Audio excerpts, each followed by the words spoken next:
there. It's a common problem in many households that socks seem to go missing in the wash.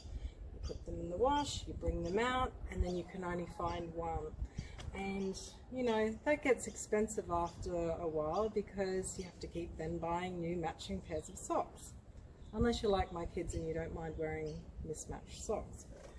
One of the things that we do to stop this from happening is using one of these hanging things here. I think I just got this from IKEA. It probably only cost about $4 or $5.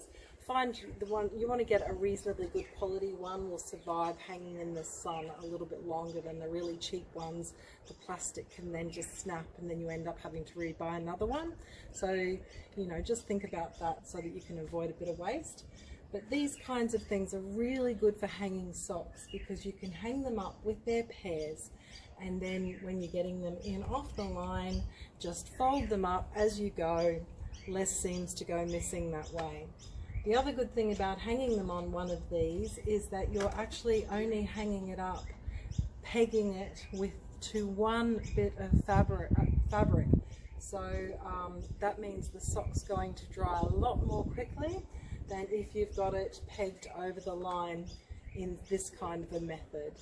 So the other thing, remember, is when you're hanging out socks, or I should say when you're putting your socks in the wash, that you make sure that they're in the correct way, because if they're not, if they're inside out and you had grass and stuff like that attached to the socks, if you wash them inside out, all that stuff is going to be trapped inside the sock.